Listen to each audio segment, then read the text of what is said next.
Hello and welcome to the show. I'm Martin Willis, your host, and we have a great one for you this evening. We have Dean Alioto is joining. He filled in so graciously when I was out sick, and I'm really glad that we'll be having a discussion tonight. We're going to be talking a lot about the legislation that was signed recently and what that means. And we will accept your questions as we go along. If you're in the chat room, please put your questions in chat, your all caps, so I catch them. And let's see, for the blog this week, Charles Lear wrote a really great blog. It's called The National Enquirer UFO Blue Ribbon Panel. Now, I hadn't realized this. I always think of the Enquirer as being, a tabloid, but they actually had what they called a blue ribbon panel. J. Allen Hynek, Leo Sprinkle, and several other people were involved in that. And they did take UFO investigations very seriously at one time. And again, which I never knew. There is some type of CIA connection there too. Well, it's interesting. So check out that blog on our website, which is podcastufo.com. You can also you can support the show for only $2 or more a month. And that would be very grateful for any support you can give. And I do appreciate every listener, and I want to wish everyone a happy and healthy 2023. And with that, I'm going to bring in my guest, Dean. Welcome back. Thank you, Martin. Great to be back, and great to be on your wonderful show with your wonderful listeners. And yes, that's right. If you're not a listener, if you're watching it, what are you? Are you a visuals? No. A visualer. Yeah. A visualer. Yeah. Yeah. Yeah. But anyway, I still want to thank you again for filling in for me for those several weeks. And a lot of people were asking, when's Dean coming back? So here you are. And a lot of people really enjoyed and thought you did a wonderful job. A lot of great feedback. And well, as much fun as I had, it was even more fun to see you back and crushing it. And again, it's always fun. Yeah, hanging with you. So looking forward to it. That's great. Thank you. So let's see. So we had some things signed by Biden recently, and in that there was some legislation. And you made a good point that it's not really the task force. What do you? It's back to the Pentagon, which is kind of puzzling. How do you think the whole thing is going to turn out? What did you get out of the whole situation? Let's see. There's the unadulterated response. Then there's the politically correct response. We're going to go with the unadulterated response. Okay. Sounds like a clusterfuck. To be honest, the problem here is that you have the DoD policing themselves again, and that's worked great. And so it feels like, they've got the whistleblower thing, which is kind of weird. Is it a whistleblower? Or is it just reporting what you see? It should no longer be called whistleblowing. It should be, you have this, this opportunity to come forth and say this and report it, but you're not going to be able to report it directly to the UAP task force, which is the Congress's, direct link to the government and what's going on force. It doesn't. It's segregated. So when you have, and again, this legislation really refers to only two kinds of people. There are the people who are in the military, and then there are the contractors that work with the military. So those are the two people that they're mentioned that get to partake in this reporting, if you will. So again, it's not going to the UAP task force, it's going to Arrow. And what they do with it is up to them. So how do we get that information? Now, the UAP task force already had behind closed doors, were they able to say to the congressmen and women, this is what is going on. Here's stuff that we're worried about. Here's stuff that we want to keep off record because we feel like it could, interfere with what we're doing or technology we're working on, et cetera. So it really feels like, to me, that, you know, they're saying, well, we're going to continue what we're doing. But the wording, the only difference here really is that, I guess, and it's good, is that you're not going to maybe lose your job, or you're not going to be threatened with being reassigned. That can't be discounted. That's huge. So, you know, my hat's off for that. That to me is the biggest win here, to be honest, because it's not saying that there's going to be some transparent, a pipeline going directly to Congress, which will feed to us. So for all of us that want more information and want all of that, you know, out there, I feel like we're still being filtered heavily. Now this does not preclude people from all over the world who are not in the military and who are not contractors of the military from reporting what they see. But again, it has so much more gravitas. You know, you look at James Fox's, you know, great documentary, The Phenomenon, and it really focuses on the government cases. And there's a reason for that. You know, media and the perception of the phenomenon gets really, the credibility factor shoots up when you have people that are, you know, looking at this phenomenon up close and personal, who, especially if in the Air Force or Navy or all the different branches that have their air and underwater, forces, are witnessing this. And so, yeah, so that's kind of my initial take, if you will. And sorry for dropping the F-bomb, but that's going to happen. I know this is a safe for work podcast. Yeah. I'm going to have to do the NS, whatever they call it, not safe for work. Yeah. Yeah. So anyway, the AARO stands for All Domain Anomaly Resolution Office. And when it means all domain, it does mean all domain, whether it's air, sea, underwater, land. But anyway, so I feel like it has, at this point, it has. I think maybe what you're saying makes a lot of sense. Like, here we go again, that type of thing. Like, we're not going to be learning anything. It sounds like it's very possible that we won't be learning anything, whereas we had hope as this was going to be a very transparent thing, and now it seems like it may not at this point. Yeah, the timing is a little strange. We've got the UAP task force, and all of a sudden they've got their task force, and so it's and who's going to have more gravitas? Is it going to be the UAP task force, or is it going to be Aero? And then we've got NASA that has their own program now, that will spend not 100,000 but up to 100,000. I know, which is quite minimal, if you ask me. Yeah.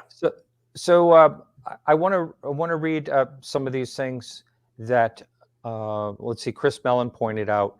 Let me see if I can present this as a share and pull that up. Let's see. Okay, so Chris Mellon basically pointed out these articles. Let me just put it up here. And that is, just go through these numbered things real quickly. And what he's saying, I don't need to read every single thing, but number one, this is in what he was talking about, what was signed in. Number one, provides greatly enhanced authorities and resources for the All Domain Anomaly Resolution Office, AARO, which now reports directly to the leaders of the Defense Department and the intelligence community. The organization's usual name is intended to clarify that its purview extends to anomalous objects regardless of their location, i.e. land, air, undersea, or space. Number two, mandates a review of all intelligence documents involving UAP from 1945 to present, which I think is great because, prior to this, they had only wanted to look from 2004, I believe it was, forward.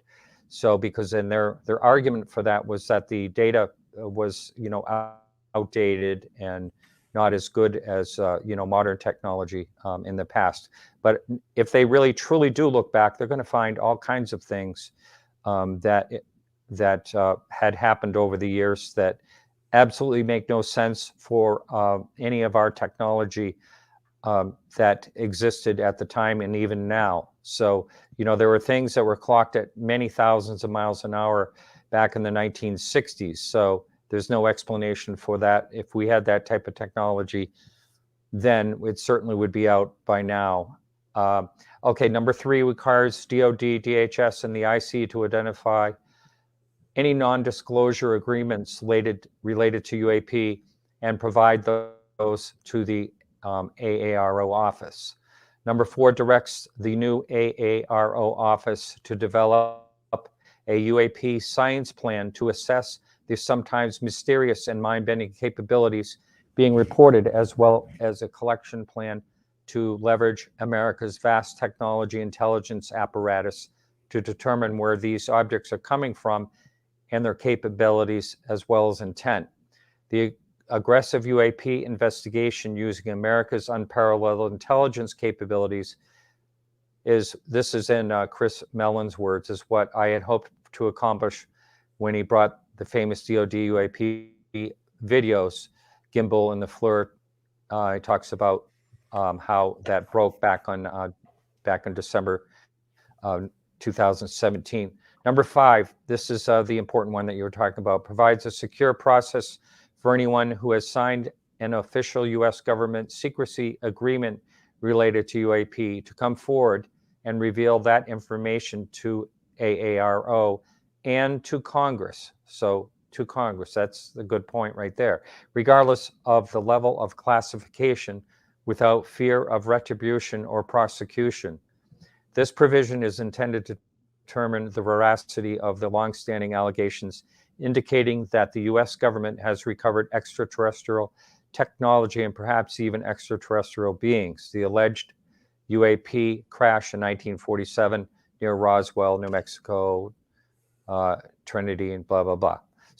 So anyway, that's just it, kind of some really good points that Chris Mellon had pointed out. I don't know that you can directly go to Congress. That doesn't sound right, that these people who witness this stuff can go to Congress. Who are you going to go to Congress? Because Congress doesn't have a task force. The UAP task force is a separate entity that's working with Congress. So I don't know that you can go to a congressman. Just a little mix of wording there, perhaps. Yeah. So again, what that means to me is sorry, I'm very distracted right now because of what Jenkins at the Wall Street Times wrote. Oh, yes. Yes. Isn't that something? So you want to talk a little bit about that? Yeah, well, we'll finish this, but yeah. I'm just saying that's kind of because I'm separating the two and going, okay, well, this has been signed finally. And we'll see what happens, because there's every potential that nothing may happen. It might just kind of, it might become something that kind of fades without, the press checking in and hounding them and going, hey, what's going on here? And if the press is all of a sudden going in a different direction, for whatever reason, we can talk about possible reasons for that. That doesn't happen, because right. Again, I mean, there's, we've got 18 months, I guess it is, that they've got to report what's going on. But even now, the UAP task force is late. There was a report that was supposed to come out last Halloween. Still hasn't come out. That's correct. Yes. And we heard little bits and pieces of it, but never, it didn't really, nothing really showed up. Yeah. So I'm very, don't take this wrong. I'm not saying that this whole thing is smoke and mirrors, but I'm saying that this isn't, there's nothing really to kind of celebrate yet. We can kind of, we can pull out the cigars, but we can't light them yet, I guess is what I'm saying. Here is the National Defense Authorization Act 2023. This is right from the government's website. And, it goes on and on a breakdown. And, but, you try to search for the UAP through there and it becomes very difficult. And you have to you have to look at these other things. Let me pull some things You up. have to go to section 1673A, 4B. And yeah, you got to do some digging in order to really, Yeah. pull that in. Yep. And I did, I pulled up a couple of PDFs. Let's see which one. I'm not even sure if this is showing right now. I can't see. Oh, there it is. Yep. Okay. But anyway, I will have all these linked in the show notes. But I think I had that in the section where it talks about UAP when it first came up. Here it is right here. Section 1673, Unidentified Anomalous Phenomena Reporting Procedures, where it goes through all that. I mean, just to see this in any type of legislation is pretty, pretty amazing, really. It is. Yeah. But where are we going to be back to ground zero again? Is that what you're, I mean, here's the thing. You just talked about the media. And I've said this before, we have a very ephemeral society. You hardly ever hear about things like the war and, or anything, it's a flash in the pan and then move on to the next, whatever it is. So I think if the media is not hounding for information, and in some ways I'm thinking that the whole thing could just quiet down and maybe we won't hear, unless we are the agitators, nothing's going to be really brought up. Yeah. Yeah. And so, again, right now I'm looking at, speaking of the press and we've got Jenkins, article. Oh, yes. Coming out and the title of which is so condescending. The UFO bubble goes pop. That's right. Yeah, I saw that. I'm not calling him one, but that's a dick move. I'm sorry. Yeah. I'm sorry. It's like, come on. So you're the guy who's going to pop the bubble. You've figured it out after decades and decades, and now you're going to bring everyone back to Earth. Good job. And the fact is, he's ill-informed. He has not done his homework, as Chris Mellon has pointed out. Yes. And so my feeling is, what does that do? You're cherry picking stuff. You're not doing any solid research. And it's like a catchy tagline, I guess. It's time, but that's what the media does, is they'll build something up. Can't wait. Is this now the time to kick down the pedestal? Great. I'm going to try to get in there before anyone else. An echo of that was Julian Barnes with the New York Times. Now, the New York Times has changed a little bit. Ralph Blumenthal will tell you that. His article on experiencers was going to be coming out, but because there's some new people in there, it wasn't welcomed. And he'd been working on this for a while. And and that was unfortunate. And so, and that article that Julian Barnes did, just for those who don't remember this or have a dartboard that they throw darts at. I got off on the wrong side of the bed. I think it was, or the wrong side of the spaceship this morning, I guess. Yeah. So that one was basically saying that, the military has said basically we're wrong, that there's 144 cases.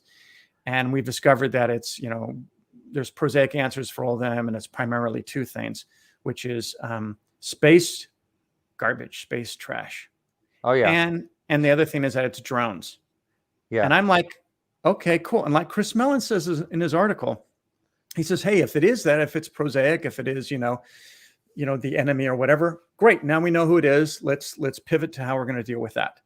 Doesn't have to be that. But the whole point is that there's this threat that's out there that precipitated us, was a prelude to us creating these programs. So Julian Barnes, he says those two things.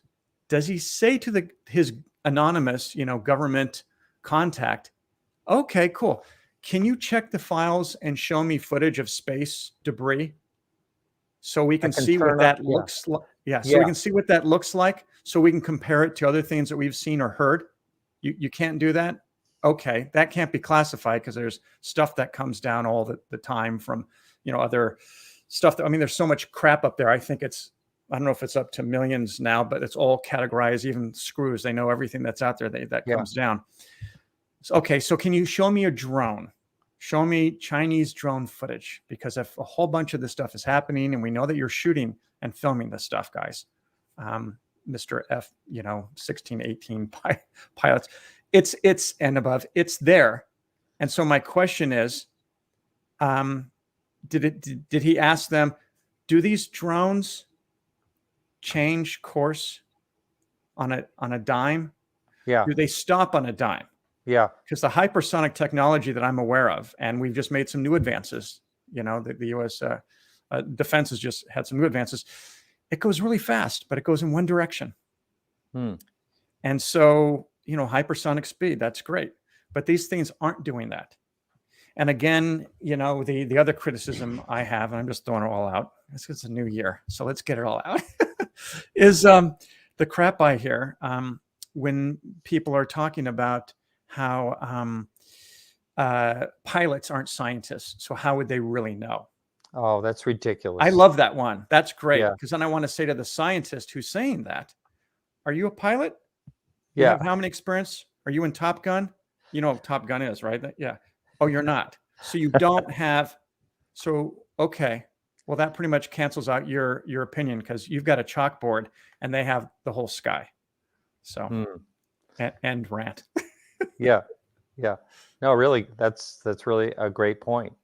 And yeah, it's always funny that they always try to categorize it like that and just sweep it all away by proclamation, but it never accounts for the facts of what people have been witnessing for decades, and that could in no way ever be a drone or space junk. It just doesn't behave like that. And yeah. And so if we back up and to what our main topic here is, we also have to include two things. One is the motivation. Why is this happening now? Well, it's happening because the press and everyone, the footage has come out. And so there's genuine interest. And you have congresspersons who are very concerned about this, and under the guise of this possibly being a threat. And it is not possible. It is a threat. Anything that impedes even an exercise by the U.S. government, military, that's a threat. And so, people can lose lives in a situation where they're not accounting for certain things that come in that can outmaneuver the hell out of us. So the motivation here, it sounds like, okay, Congress is putting pressure on them. The media is putting pressure on things, and the media is what kind of dictates everything. And so it's strange that this is happening. And a lot of people like to say, oh, it's disclosure, disclosure. People are getting ready to disclose something. And again, I keep saying, why would the government disclose anything? They're not going to disclose anything that they don't have to. There's no, please, write in right now, comment, tell me a valid reason why the government would want to come out and say, yes, there's technology that's out there. And I'm not talking about the reverse engineering, theories and stuff. Just talking about what is the motivation for the government to come out and say, yes, we are dealing with these beings and stuff. And by the way, these crafts are so huge. The idea that it's a simple drone. I mean, we send drones to other countries, I'm pretty sure, that are probably about this big at this point. Yeah. Why would you need something that big? What's inside of that? And if this is extraterrestrial, or as my buddy Michael Masters likes to say, they're from the future, which is just as credible. Why aren't they getting out and stretching their legs? Are they, why would you just fly over and just do drive-bys? It doesn't, kind of make sense to me. And the government's not getting into any of that stuff. That's a pretty big rabbit hole to go in. That's right. And if they can't, what, like you just said, we'll get to this question here in a second here, but like you said, what would their incentive be that they don't, why would they say that we really don't know what this technology is that is coming in to our skies? We do not know how to protect you from it. They want to stay away from any of those topics. So they don't want to ever have to answer those type of questions, I believe. Yeah, but that's confusing. No one's been shot at. no UFO that I know of, and I've done a little bit of research into that. There was one Italian case, but that has some holes in it. Well, I think it was a helicopter that got supposedly tagged by that, but they're not, this isn't Independence Day. That's not happening. So the threat is that they are basically, showing up, showing off, and taking off. And so Mhm. it's yes, it is dangerous and is a threat, and we need to try to understand it, even as and they're properly calling it. It's a phenomena. We need to understand that phenomena, just like the Northern Lights is a phenomenon. We need to understand that. So that makes sense to me. But the best we're going to get out of this is more confirmation of them saying, yes, this is happening. Great. And we'll get more footage, right? The Mm. ultimate goal is we want to see more footage, and we want to see clear footage, please. And we don't want to see 3 frames.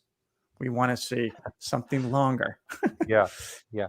Um, Well, I mentioned this, I believe, on the last podcast, was that supposedly, I remember, about a year and a half ago, Lou Elizondo said first on someone's podcast, not mine, but that we're expecting to see a 23-minute film that shows multiple objects, anomalous objects in it. And that never, usually when Lou has said something like that, those things have happened, but not in this case. I haven't heard anything more about that. I did ask him the last time he was on the show, and I can't really remember what his final answer to that was, but like it'll come along at some point. There was no right. definitive time, but Well, you yeah. know, I mean, you kind of fantasize and go, well, what would have happened if Lou hadn't resigned hmm, and this was happening? Who could he have brought as witnesses, and what footage could he have been bringing in the inside? Now that wonderment, that wish fulfillment thing doesn't make sense, because we're here because that of what Lou did with getting out, the go fast, footage, and the other clips. Getting that out caused all of this, the ripples of this. So we don't get here without him doing that. right, But if he yeah, had stayed in there and not resigned, and God knows Lou had his reasons for doing that. Um, I just wonder what would have happened. And is there someone inside who's going to be kind of like a Lou? That's still, working for the man, if you will. hmm. Yeah. So I don't Yeah. know. Never really thought much about that because Chris Mellon was already out there. I had interviewed him and a few other people did, and he was out there, but he didn't have any of this information until Lou came forward. But not saying that the gimbal was out there earlier, Yeah. a few years earlier, but some German company or something. I think it was in Germany where that was first released somehow. I don't know how the exact uh, origins It of was, that. but it's kind of like, an actor who's been out there working forever, and all of a sudden they break, and you go, Yeah, "Oh my God, where did this person come from?" She or he came from, doing a lot of, work and getting the stuff out there, but mostly it was that it wasn't presented in the best way. It, you're wasn't talking about stereotyped. yourself again, aren't you? Caught me again. I'm such a Caught you narcissist. again. I'm a UFO narcissist. All right, let's read Stephen's question here. What Sure. agency distinguishes evidence between an unknown drone tech and something from an off-world? Yeah, because we had John Ramirez from the CIA. He said that wouldn't be something that they would do. They were mostly into foreign intelligence. So would it be the DoD? I mean, I really don't have an idea myself. I don't think there is one. First of all, it's what branch? If something happens with the Navy and they're seeing drones, Hmm. the first thing they do is they're going to try to determine what this is and whether they refer to the James. I think it's the James book of aeronautic, airplanes and the enemy fighters and stuff. You have to distinguish. You have to identify what is this. If it's none of those things, then it becomes this unknown thing, this UAP. And then at that moment, you know, it's isolated. It's within that department. So Stephen's asking, does it get kicked up at that point? You know, we found something that we've separated it from what we know. Now we're bringing it up to you guys, and you guys figure it out. Here is the data that we have. I think that and then if it goes up there, I think it's just more of the same because it's already been analyzed by the top people in their branch. So I don't think that there's a specific division. That sounds kind of smart to be able to have, you know, someone who just breaks it down and says, okay, I look at radar and I distinguish between this and that. I look at, you know, FLIR footage. I look at, you know, whatever. I wonder if they would shuffle it off to, like, to say if it did go in one of the departments, if they would say, hey, should this go to Space Force? Should this go to NORAD? Where should this go? You know, that type of thing. Or, you know, I mean, those things have been happening all along. So it makes you wonder where these things actually all right trickle to. Well, let's unpack that. So if it's the Navy and it's the underwater submersible craft vehicle, then that department probably knows better than DOD what they're seeing. You know, as Mark D'Antonio had his own experience on a sub. I think I call fast runners. Right. So then you've got that. Then you have the air, and then so if it's in space, I'm guessing it would be the Space Force, right? So each has their own territory. Yeah, that may very well be. Question to you: do you think these UFOs we keep seeing are American technology? You kind of said you didn't think so earlier. No, it's not. If this had been going on since 2005, 2004, I would say, oh yeah, there's probably a good chance that the technology is off grid that we're aware of, that is so far out there, you know, like the stealth bomber, but even further. But no, this has been going on for decades, and the Tic Tac is not a unique shape. It's been described forever. If you really read down into the details of the Socorro, New Mexico case, Lonnie Zamora, he describes it as a tic tac. He doesn't say tic tac, but he describes it as this thing that was laying outside, almost like egg shaped, oblong. Well, that sounds like a tic tac to me. And so it's you know, these things have been around for way too long, and I'm not even getting into the, you know, going back and ancient. I'm not going to say that word, but it's you know. So no, the answer is no, I do not. I like, I kind of like what, again, I just mentioned his name a minute ago, John Ramirez said, but other people have said it too, it's not his own, but that maybe they've always been here. They've been here long before us, you know, in a different form or something, you know, it's very possible. You know what, getting back to his question, I guess one could say, because, you know, there's a whole, have we reversed engineered this technology?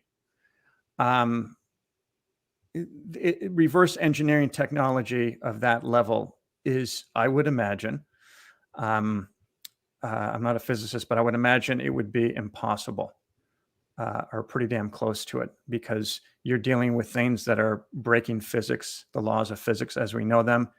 I mean, there's so many levels to reverse engineering, you know, people. It's not just, you know, the nuts and bolts. You know, I've had conversations, you know, with Lou about this technology being organic, and my light. Would your light just go out? Yes. When the lights went out. The lights went out in Georgia. Let me see if I can get this bad boy back. That's the night the lights went out in Georgia. Yeah, maybe that's a sign. Oh, yeah. Now I'm in deep shadow. It's probably the yeah. Hold on one second. I can fix this. Out. Yes, hold on. Yeah. All right, I'm going to put this question up here from Dr. Richard. What happened? You're falling apart. There goes the screen. Well, anyway, this question from Dr. Richard, if the ETs compel the government cover-ups on threat of severe retaliation, the Congress compels disclosure, what is the government to do? Wow. Yeah, if that ever... There has, as far as we know, there's never been a threat as of yet. But you're saying if they do, what would the government do? You know, would it be like in those movies? What was it, Independence Day? Something like that. You know, I don't know. I would think that the world, the governments throughout the world would get together and try to figure something out. I don't know what else could be done. Dean, are you having to rebuild your whole studio? Dean? he will be back. So I don't know how to answer that question because, you know, I would think that you would think that there would be unity between all countries because we would have, just like Reagan said, we would have, you know, this whole threat against us all. I think Dean's studio completely broke down there. I see. Let me take him out of there. We'll see when he comes back. But all right, so I'm going to look through a couple more questions right here. I do think that Dean will probably be coming back. So someone wanted to know, asking Dean if he thinks there's more than one species visiting Earth. I guess I could give my opinion. I think I kind of like the method that it's more than one thing that is happening here. And Jacques Vallée has talked about that early on. Dean mentioned earlier about Dr. Michael Masters' idea of time travelers, which is also a great theory. Theory is he's back. And so the question is here, do you think there's more than one of species visiting Earth? Oh boy. It's a speculation question, you know. Yeah. I would say, well, I wanted to get back to the one thing the point that we're on before. All right, so my new we'll setup, get back to this question. Yeah, before my new setup took a crap. We were talking about the technology of reverse engineering. So if the government was able to do that, then there is an argument that they would have that technology. But again, and this has been stated time and time by Air Force officials and by Dave Fravor especially, they would never break it out during an exercise. They would never pull that because you're putting Americans at risk. And if someone were to die and it got out, oh my God, court-martial, they take that stuff very, very serious. So I've not seen any clear evidence that has been our done. technology. That would be our technology. Tested upon ourselves, basically. Yeah, it is way too dangerous because think of all the things that could have happened. They could have fired on them, you know, and that could have turned into a mess, you know. The one thing, you know, just staying on this topic in particular, one thing that puzzles me, and I've asked people like Kevin Day in the past and a few others that were involved in that, is it seems like if these things were showing up on radar and they were out there and, you know, for days, you would think that there would be more of an engagement to try to figure out what they were instead of just, you know, sending a couple of teams out and coming back and getting a little bit of footage here and there. You would think that they would really want to know and would go to the cat point where they showed up, you know, and just try to figure out what they were, explore it more, because were they a threat or not? You know, I mean, well, they didn't have any weapons with them in this exercise. No, they did not, because they don't want them to be accidentally firing on themselves. Friendly fire. So I think it was more of, this is what we have, and you know, Kevin Day will tell you it was just kind of like, hey, let's just check this out. So that's how that whole thing, you know, kind of played out.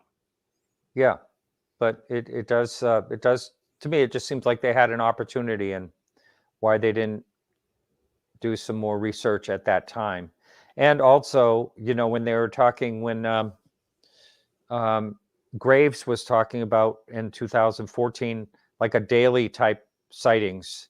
You know, I'm wondering why there wasn't more research done at that point. Like, what are these things? Are they a threat? You know, here Yeah, they are. I don't know if he's being literal. I still don't know.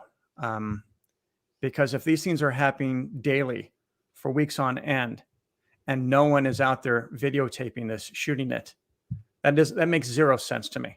Hmm. So what that means is, now this law is passed, are we going to see a bunch of his buddies, people that he knows, coming out with footage? Because we know that pilots do take their cell phones up sometimes Yeah, and videotape, as the UAP task force presented. Someone was shooting that's with their right. camera.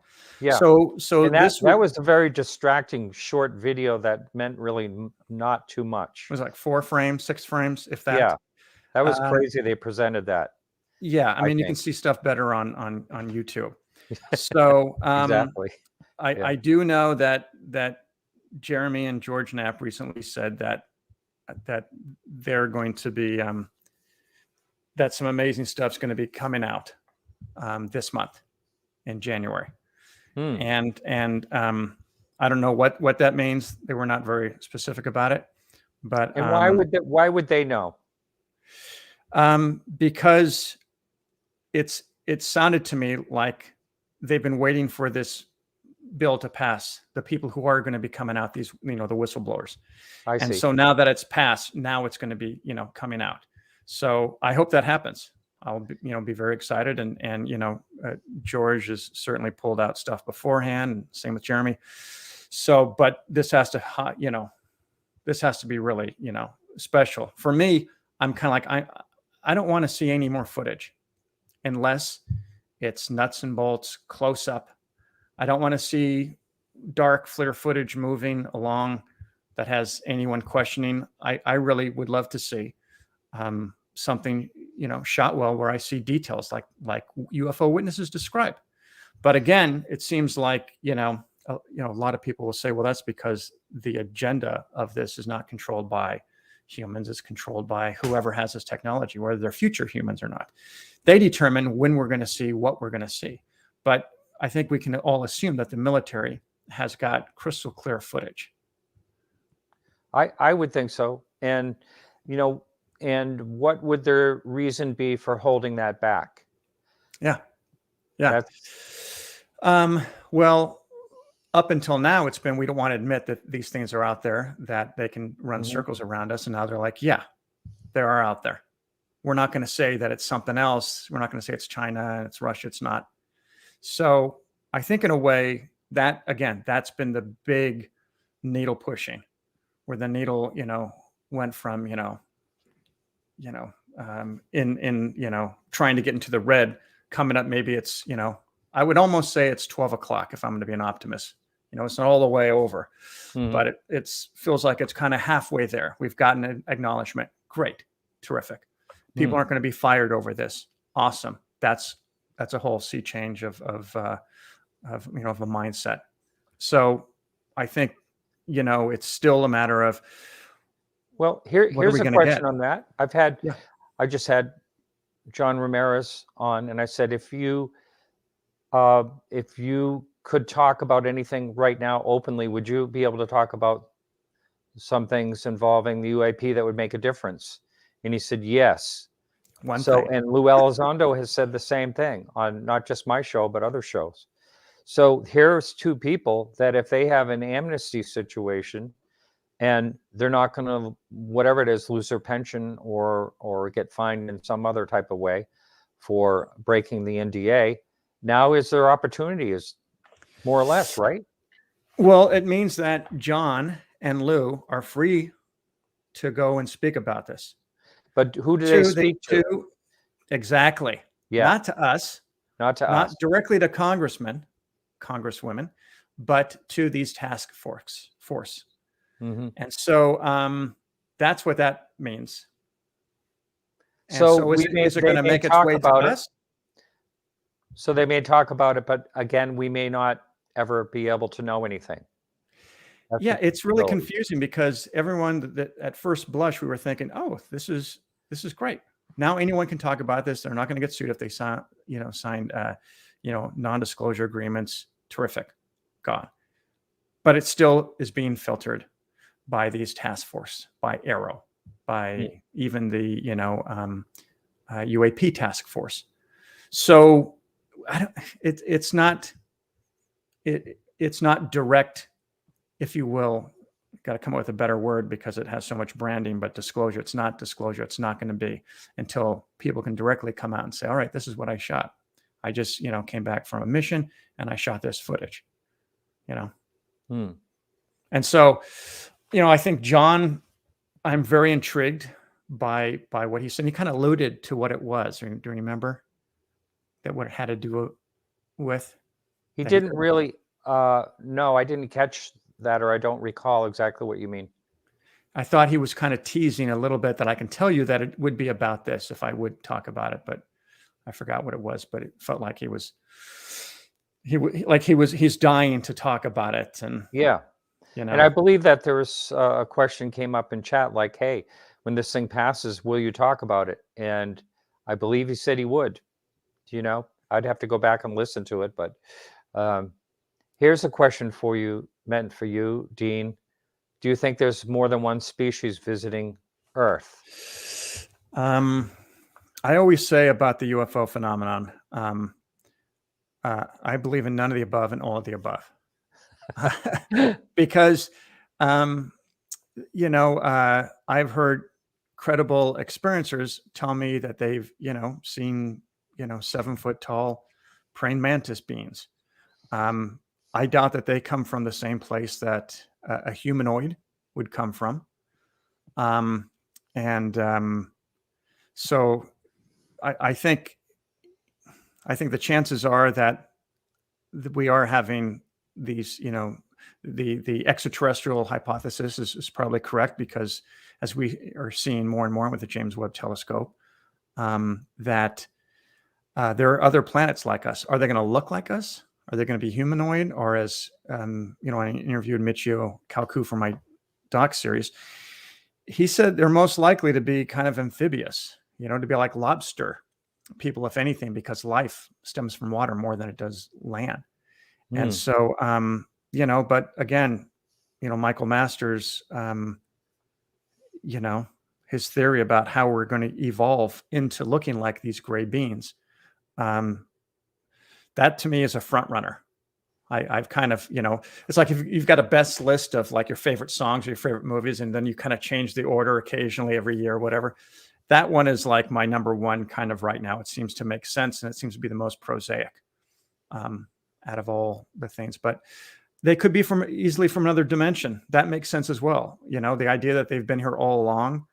I don't believe in the Anunnaki. I can't even say that right. I don't, Sitchin has even said that, he was borrowing and from this or that mythology to create that. So I don't know. I mean, that's a deep rabbit hole. It is. Yeah.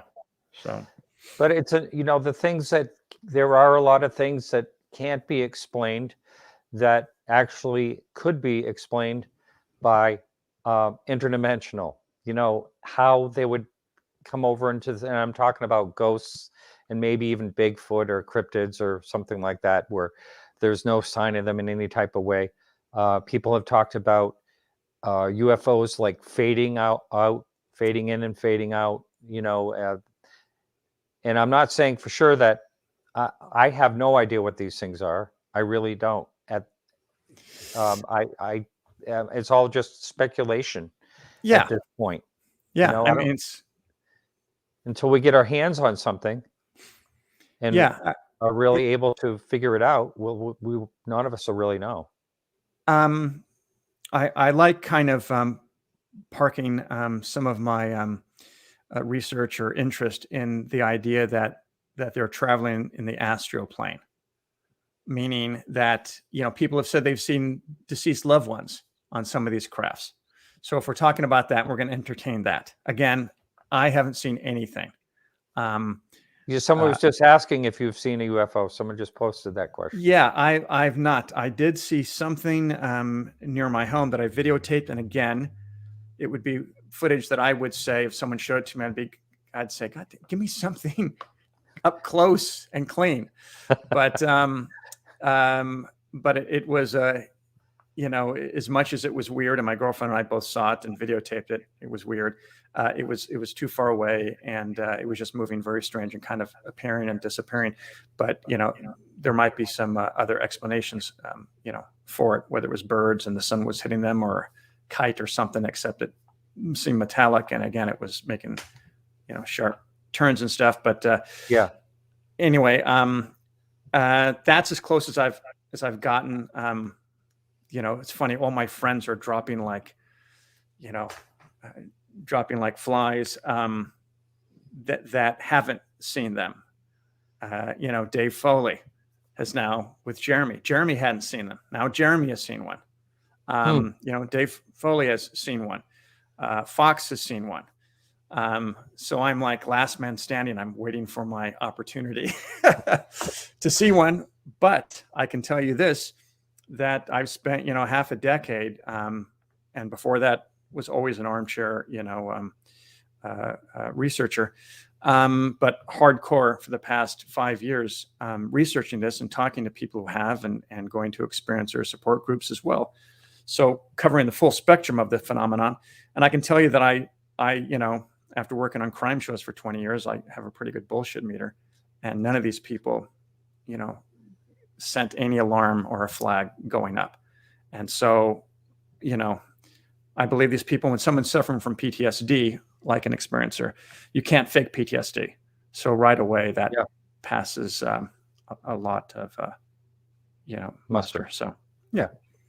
Dean, thank you so much. I can't believe how quickly the hour went. I really appreciate it. It's always fun.